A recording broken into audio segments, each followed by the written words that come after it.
We are going to be talking about surviving the current economic crisis that is unfolding.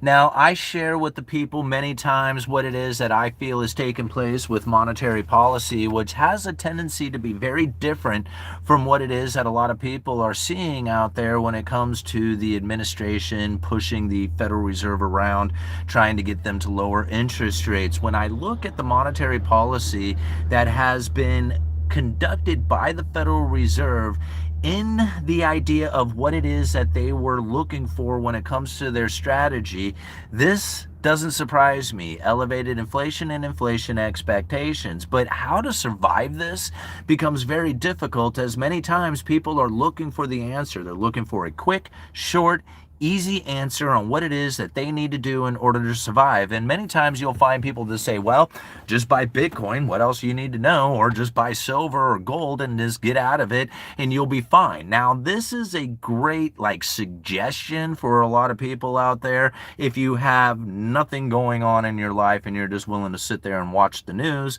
sitting on a pile of gold might be a good position for you. But for the general population out there, they're not going to be able to just sit on a pile of gold or sit on a pile of silver and wait for the end times to come and then just sing all the joys of happiness as the entire world collapses and their pile of gold and silver just goes to the moon.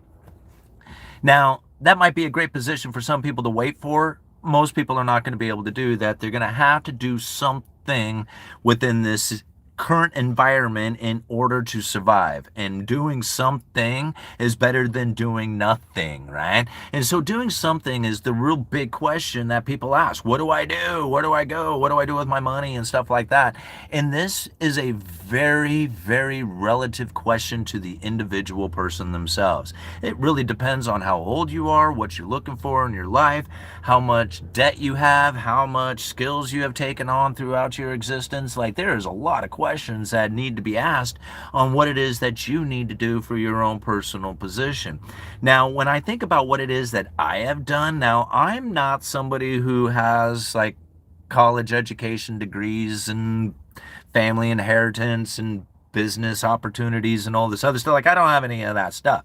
I was just an individual who graduated high school, went right into the workforce, started doing hourly wage jobs, and was pretty much doing that my entire life. I didn't make really good decisions. I drank a lot. I got into debt. I didn't move towards investments, didn't think about in business plans, none of that kind of stuff. And by the time I was 40 years old, I was really suffering on account of that. And I was in a very bad position when it comes to credit card debt and just having low income and not having a vehicle. There was nothing really going on in my life that was really hey, this is awesome, right? So the decisions that I made back then was to cut back on my expenses and then start figuring out ways to get extra money, all the money beyond the money you're already making. And so when I started moving into this position in which that I was going to cut back on my expenses and then move into extra money, all the money beyond the money I'm already making, I was able to get out of debt. And being out of debt is probably one of the greatest feelings in the entire world. It shifted everything about what it was that I was thinking and feeling about the economy, about my position in life. Everything was different. And so when I think about that just by itself, I didn't have anything else really going on except for just being out of debt. One day I was in debt, one day I was out of debt. That shift was absolutely overwhelming. Talk about a load off. Talk about a relief of pressure, right? Just being out of debt did that for me.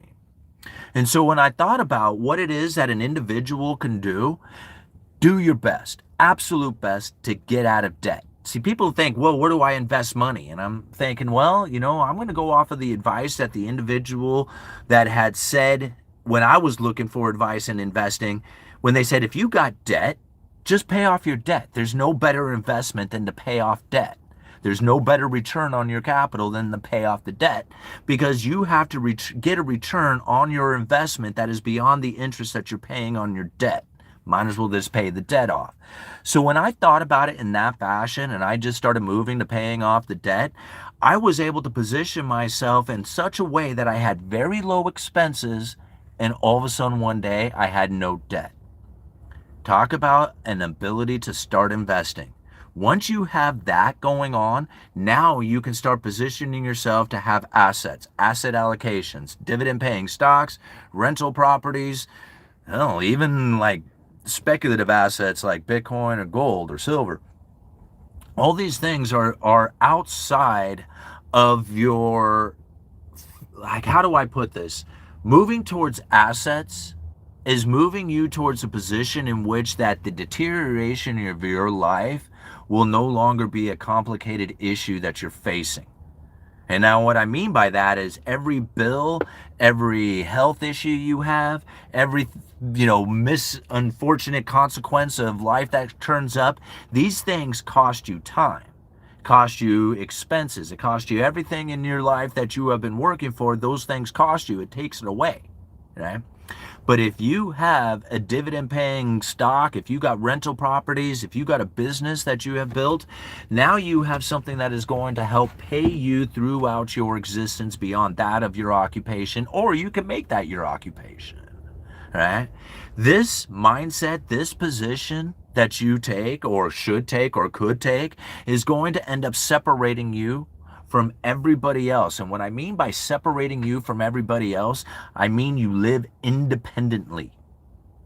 Independent living means you don't rely on somebody else. You don't have to show up there to get your hourly wage. You don't have to depend on a business to continue to conduct itself in order for you to get your income. Like, you are living independently when you have positioned yourself this way. And you have to be very vigilant. Make sure your rental properties are up in maintenance. Make sure you got good tenants in there. Your dividends paying stocks, that company that you're invested in is still doing well.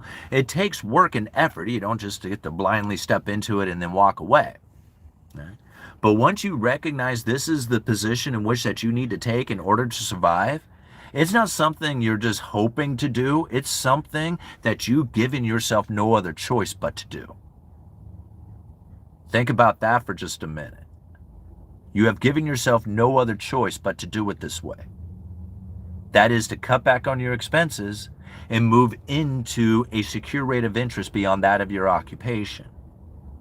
Many people know this intuitively to do it. They say it outright and they go, yeah, everybody knows this. But very few people actually do that. And they don't know to do it. They hear it, they say it, they think it, but they still don't know it. Because if they knew it, they would be doing it. Because knowledge is power. And a lot of times they don't understand why it is they need to do it. And because they don't understand why it is they need to do it, they decide to do something else that's going to be more fun, pleasurable, exciting, enjoyable. Right? They don't realize what it is that's actually happening out there because they're not quite sure of the understanding of the situation. They don't have the knowledge to do it. And it's not like they're stupid, right? Now, some people might be, but for the most part, generally, people are fairly intelligent. But if you could present them with information that they had never heard before, all of a sudden they got knowledge, they got information that they could take in and use to their benefit that they never had before.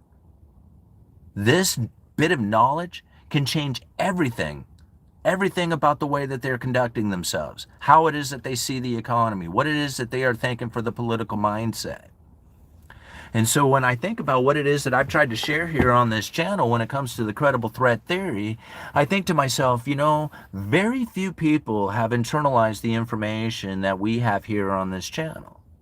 To go through all the Fed's speeches as much as we had in order to take it down, refine it down to the particular statements that really describe what it is that we are now facing. To go through hundreds and hundreds of these speeches in order to accumulate the knowledge of understanding the monetary policy to the level we have taken an incredible amount of time. We here on this channel have been doing it for years. Years we have built it up here, having the conversation, talking about the situation, understanding and facing the consequences of what it is that the monetary policy was needing and trying to deliver. And as we've built up this credible threat theory through the Fed's own statements, it has become lost to history. Only the uneducated economist crew know it. I've built up what I feel is the best, most accurate monetary theory there is out there, labeled it the credible threat theory because it literally came from a Ben Bernanke speech 20 plus years ago talking about a hypothetical gold machine that could be credibly threatened into the economy. When I learned this from Ben Bernanke's speech and started piecing it together over the decades, I realized that the story that is being told is much different from the story of accuracy from the Federal Reserve's own statements. I've built up the credible threat theory in such a way that I can now deliver this information to the people. However, it is so esoteric, so deep in discussion, so far off from what it is that most people have internalized from the narrative that it's literally it's hidden from 99% of the people. Like less than 1% of the people have any kind of understanding of the credible threat theory or the information that is being delivered within it. It is so hidden from the reality that most people see that it will not exist inside of the history books. It won't exist in any of the economists' professional delivery of information, the college courses that you take. None of that stuff will have any of it in it. But I have compiled the information for you. I have now put it together inside of a course that you can go and review for yourself. I left a link down in the description to it. This course is going to be free for your viewing for the next 48 hours. All the information that you need is now highlighted within the sections of the course that are labeled for the communications, for the necessity of elevated inflation, all the stuff that I talk about here on this channel, all the information is now compiled into a single spot. When I first put this course together, I had loaded it up with way, way more than what you are going to see. And I realized it was too much. Overwhelming the people with too much. So I took it down to about 12 documents. 12 documents that explain monetary policy in a way that nobody else will discuss. 99% of the people will have no idea about it. I did a summary of this course and I plugged it into the Chat GPT, into Gemini, into Grok, and I asked it, how many people are understanding of this information that I'm about ready to put out there? And it literally came back with less than 1%. What I am sharing with you, 99% of the people have no idea about. And this is information that comes directly. Every single document is directly from the Federal Reserve. Every highlighted mark is from their Fed's own statements. And as I put this course together for you, I'm offering it for free for the next 48 hours for you to go and review. Go and get that information, do what you need to do with it. After that, it's going to become a paid membership. One thing that I found out from being the uneducated economist is that I love pushing this information out there. I love having the ability to share with the people out there the real understanding of what it is that's happening within monetary policy, deploying the credible threat theory so that they can internalize that information and share it out there with the rest of the people. But I also understand that if I can't support myself, my family, and take care of everything that I got going on in my life, there's nothing I can do for the people out there. I share this information regularly for free for you. The next 48 hours, take advantage of it. The link is down in the description. Go and look at all those speeches. Look at the highlighted marks that I have made. Think about some of the things that I've tried to share here on this channel on what it is that's actually happening with monetary policy, because the better clue that you have, the better understanding, the better knowledge that you get from the actual spoken words of the Federal Reserve and their policies, strategies that they were attempting to force upon the people. When you recognize what it is that they were looking for, they got it delivered.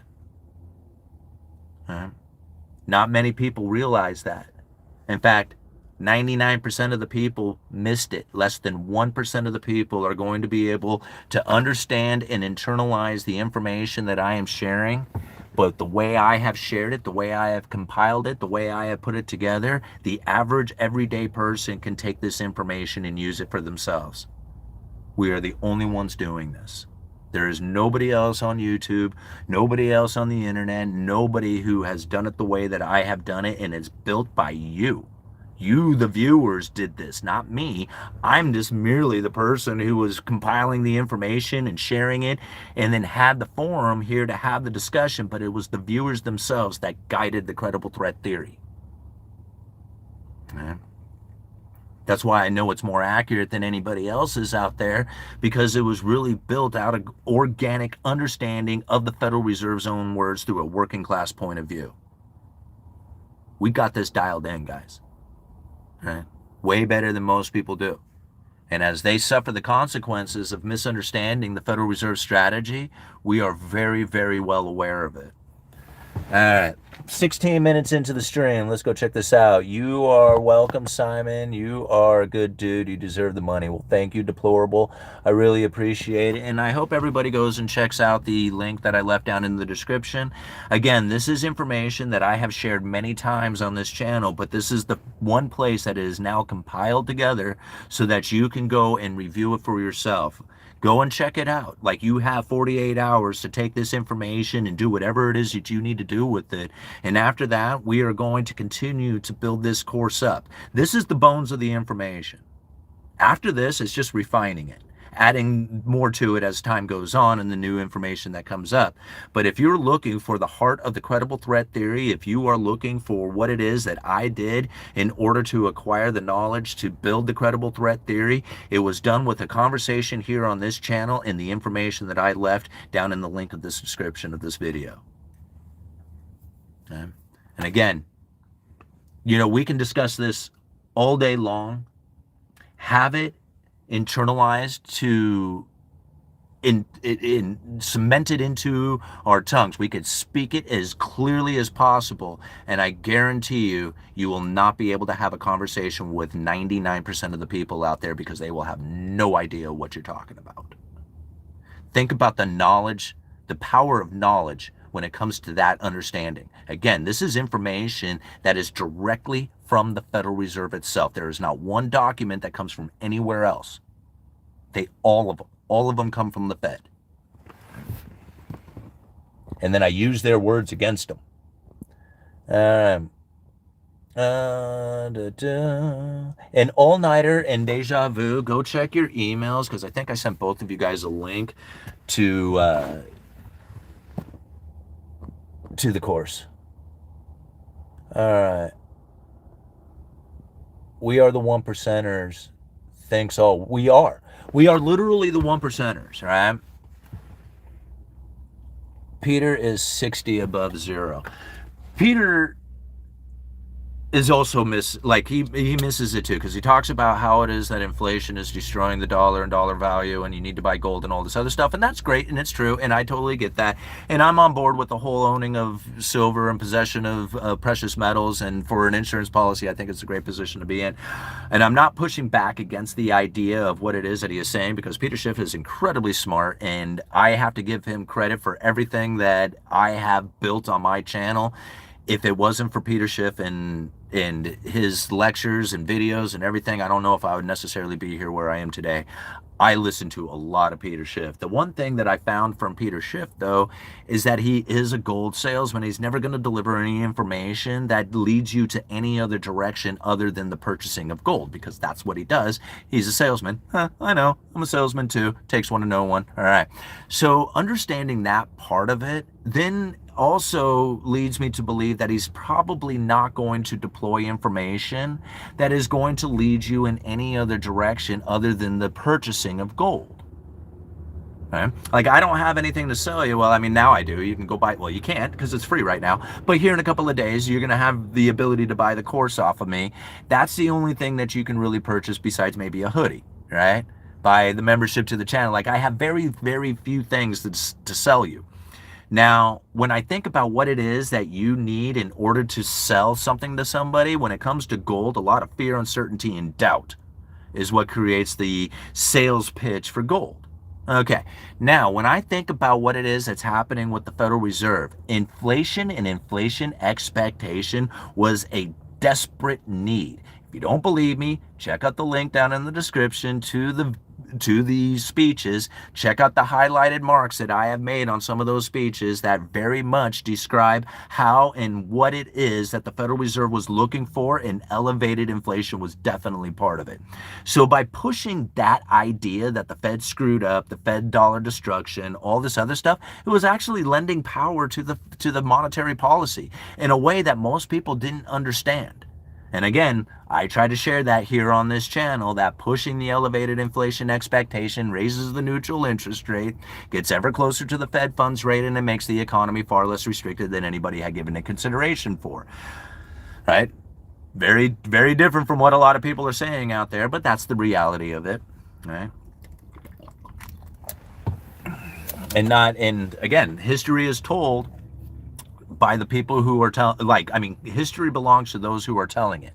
And if this information never gets shared with anybody, 99% of the people will not know it, and they will not tell history correctly. Right? I mean, it's correct to them, but it's not correct to those who have the knowledge, who have the power of knowledge. Right? We see it much differently. It's like, that's not the way that history went down. But if you don't know, then that's the way it went down. Right? Okay, moving on. 94.60 on silver. Oh my gosh, it's going to hit 100 soon. All right. Silver price skyrocketing, and that motivates people to buy the asset. Research and buy when assets are low.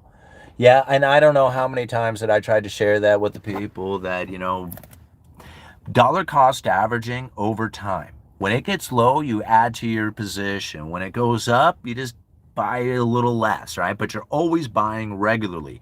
When you do that, you just get a natural sense of when it is that you want to buy. If you bought, I don't know, a pack of bacon every single week, and one day you went in to go buy the pack of bacon and you noticed that it was like $4 cheaper than it normally was, right? And you're like, whoa, what's going on? Would you not buy maybe 3 or 4 or 5 packages of bacon just because of how much cheaper it was? Same thing with stocks, right? Like, you've been buying it once a week, you buy it all the time. You've been buying it once a week and not really thinking about the price, and then one day you went like, holy moly, that's really low, right? Dollar cost averaging, you load up on those times, right? If it's a position in which that you feel comfortable holding for the rest of your life, or not saying for the rest of your life, for a significant amount of time, then you don't stress it when the price drops.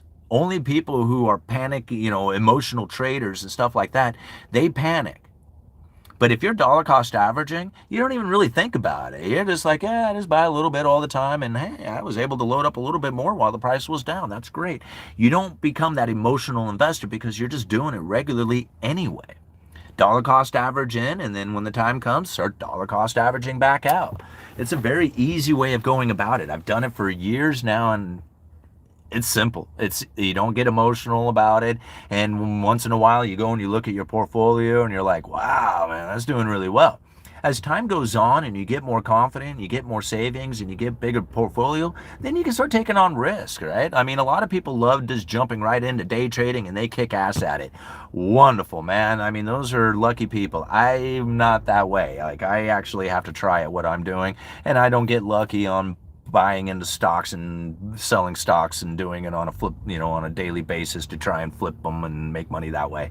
Not exactly works out very well for me. Sometimes I nail it, and I did it very well with that ETF, that nail ETF last year or last summer.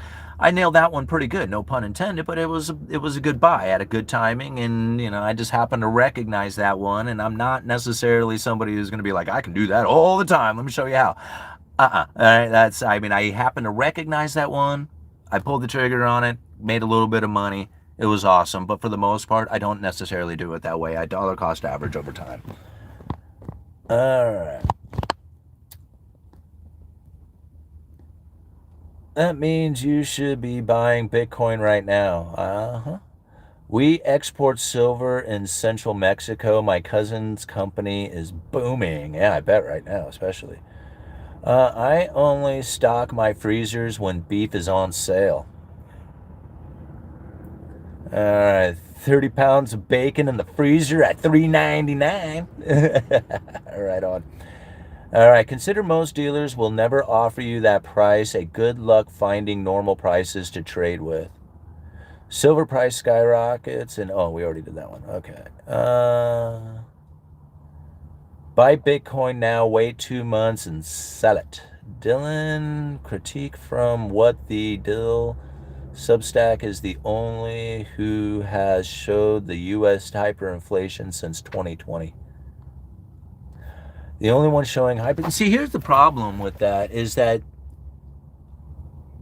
the only show that USD hyperinflating since 2020. See, here's the problem with it is that once you go through the information that I have left down in the description of this video, once you have gone through that information, you're going to recognize and see that the Federal Reserve was desperately looking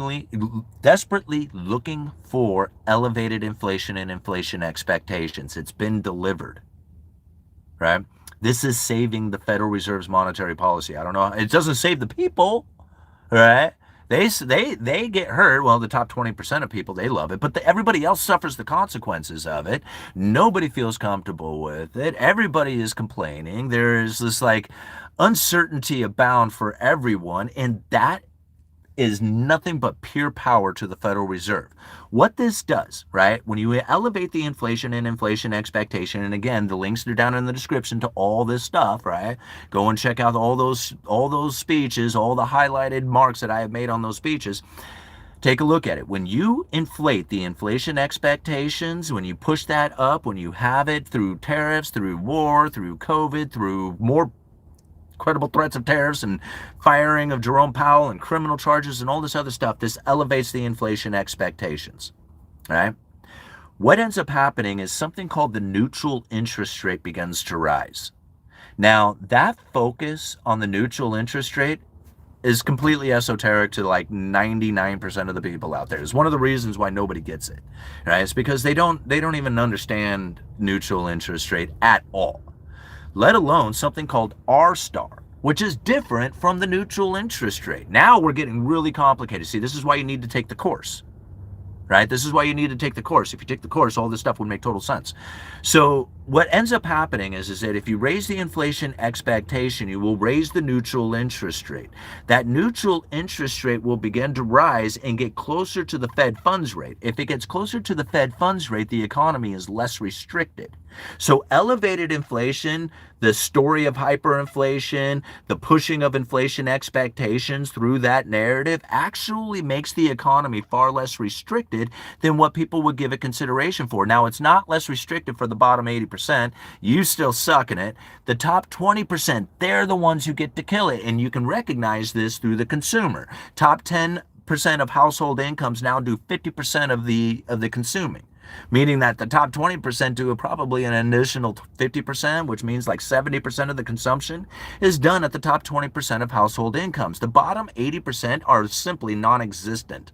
They don't really participate in this economy like they once did. As hurtful as it is to even say it or think it or believe it, it's the reality of the situation. I'm not going to sugarcoat it. You don't matter. You just don't matter to them anymore. The working class individual does not matter to them. There was a time we were the backbone of this economy. The average working class blue collar job was the backbone. When we got a raise, we took that raise and went out there and were consumers. We increased the consumption. We created economic activity. That is not a position that we hold anymore. Okay? That's the problem we now face, is that most people are like, well, what are they going to do to help the people? They don't do anything to help you anymore. You're suffering the consequences. Maybe one day you might get UBI. That's the best that you can hope for. Now, to understand that elevated inflation expectation has now made the economy less restricted and it's benefiting the top 20%, who do you think is pushing the most inflation expectations right now? Is it the Fed doing it? Or do you think it's the credible threat of tariffs? Do you think it's the credible threat of an administration who is stirring up a hornet's nest in every location he can? Where do you think the credible threat of tariffs, or I'm sorry, the credible threat of inflation is coming from? All right? And this is all benefiting the Federal Reserve because they were operating with a Fed funds rate that was very close to zero. So downward adjustment was not an option. It was not an option for the Federal Reserve. They were out of ammunition. And this is something that Ben Bernanke, again, link down in the description, this is something that Ben Bernanke talked about 20 plus years ago. That once they hit the lower bound of zero, they're done, finished, cooked. But he says, that's not it. We're not done. I mean, monetary policy, interest rate adjustment, that part is done. But they can still deploy other tools. He says, let me describe it with the gold machine. This is the heart of the credible threat theory. This is the reason why I share this information with you. And one of the reasons why it's so different from everybody else's is because if everybody knew it, it wouldn't work. They didn't present it for you to understand. And this is all coming directly from the Fed. You want to read a good document? Go and read the Makeup Strategy. I left a link down in the description. Again, it's in the course. Right? If you really want to get the information, you're going to hear what it is that the Federal Reserve was saying about making up for the fact that they failed to achieve the 2% target over the previous 10 years after the great financial crisis. To know that being a major problem for the Federal Reserve and how it is that they planned on solving that problem, you go and you read through the Makeup Strategy, and they were going to deploy propagandized information through music videos, through Twitter posts. Like, they straight up said it. Again, this isn't me saying it. This isn't me coming up with a conspiracy theory about how they were doing it. It's their own words left in the document Makeup Strategy. And again, that link is down in the description. You take the course is free right now for all the information.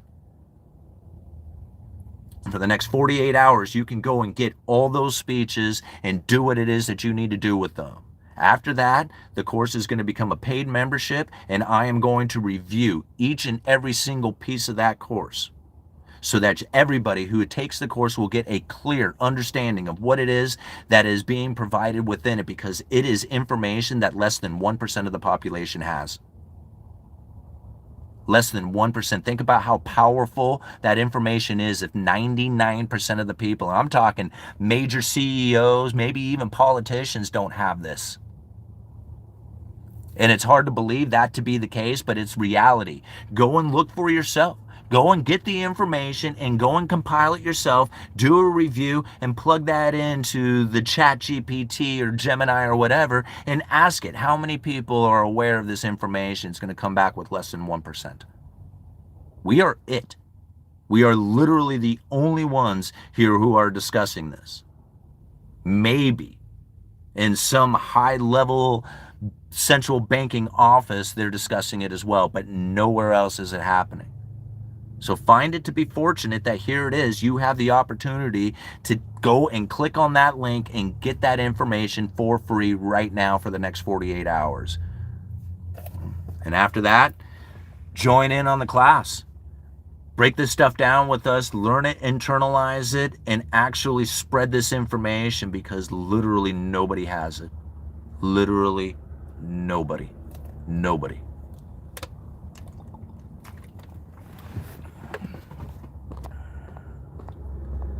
All right. Hey, UE, 215 watching, but only 43 likes. Come on, people. I got 63 likes here on my side.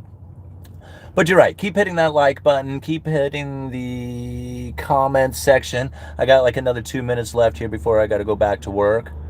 All right. Money is psyops. We think that it is ours.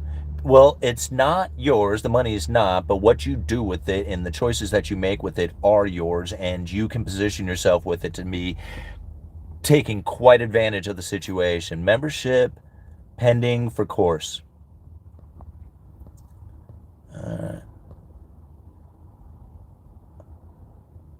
Peter is here for channel engagement. Well, you guys keep talking about Peter. Who's Peter? All right. Oh, there we go. Oh no, that's packet. Watchdog. If you aren't already in BTC or ETH, I would say you missed the boat. I doubt it. Is that it's on the verge of going into the dumpster if you are taking long whole place. Okay, again, packet watchdog. I'm going to address that one real quick just to talk again about buying in all all in at once on a particular item. Like that's how you make it rich. But that's not how I do it because I'm a saver, right? I'm a producer saver mindset. Like I want to go and work, I want to produce, I want to get something, and I want to position that to have a secured rate of interest beyond my occupation. That's the position that I have taken, right? Now, to understand that if you dollar cost average into something, most likely you are going to find that the average over time is going to go up, especially if you are buying in a dollar economy, right, where everything's priced in dollars. So that a limited item such as that of Bitcoin, it really doesn't have any other direction in which that it can go. Now, granted, the people's expectations and belief systems and fear of what it is that's happening out there can have a profound impact on those prices, and the volatility is quite extreme. And don't get me wrong, seeing it dump out wouldn't necessarily hurt my feelings, as I would again just take a position at the lower price to add to my dollar cost averaging concept that I have been using for my portfolio. Having that as your understanding, then you don't live in fear. Like even the comment yourself, it's about ready to dump out and you're all going to lose your money, right? That living in fear or even trying to sell fear to other people literally means that you are failing in your own understanding of what it is that you need, right? Because you don't question other people's position. You don't know what it is that they got going on in their life. Maybe they want to be in a Bitcoin position and it doesn't matter to them if it goes down. To think that they are losing because of that, you don't know what their position is. You don't know exactly what it is that they got going on or why it is that they want to hold it in that position. Now, it doesn't make sense to want to be in something that goes down in price, but it does make sense to be in something that is outside of a third party risk. Right? And sometimes that may mean you have to take a hit on the price in order to stay in that position. Everybody has a different position they have to take. I like free market when I'm spending my gym dollars, not when I'm making them. All right, you guys are awesome. Thank you so much for being here. Thank you for checking out the course. Like I said, I'm going to keep building that thing up. All the information should be there now for you as we build this course up over time here. I mean, I'm not sure exactly how long it's going to take to complete the thing. I think it will always be evolving and changing and updating, but I want to keep it in a way, because like when I first started putting it together, I realized, man, I got way too much information. Nobody's going to sit around for 4 hours, for 400 hours trying to go through all this stuff. They want to go through 4, 6, 12 hours at most, right? Doing short time frame on this in order to get all the information out is absolutely my focus on this, to make sure that I get it complete, that you have everything that you need, and that it's done in a reasonable timeline so that you're not wasting, hundreds of hours trying to figure out what it is that's being communicated here. That's my goal for this. And I thank you guys for being here because you helped me build it, right? If it wasn't for you, I don't know where I would be with it. So thank you. I appreciate all the feedback on it. Uneducated Economist, you let me know.